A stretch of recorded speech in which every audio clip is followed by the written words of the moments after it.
کہ شہباز شریف صاحب آپ کے بارے میں بہت کچھ کہتے رہے، آپ نواز شریف صاحب کے بارے میں بہت کچھ کہتے رہے، لوگوں کو یقین نہیں تھا کہ آصف زرداری صاحب جو ہیں وہ شہباز شریف پہ راضی ہو جائیں گے. وہ کہتا تھا میں اس کا پیٹ پھاڑ دوں گا.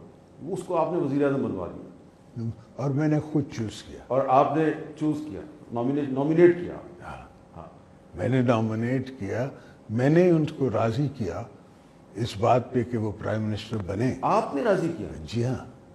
وہ نہیں بننا چاہ رہے تھے؟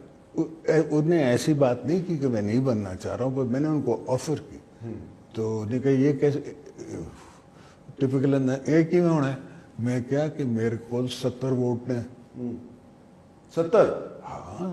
اچھا آپ نے الائز کے ووٹ بھی ڈال دیا؟ ہاں تو مجھے پتا تھا کہ میں آلریڈی ان ٹچ تھا نا الائز کے ساتھ کہ دے ول کم وتھ می. اور میری بیک گراؤنڈ ایسی ہے، میرا پاسٹ ایسا ہے کہ ان کو پتا ہے کہ میں نے جو وعدہ کیا ہے ہمیشہ پورا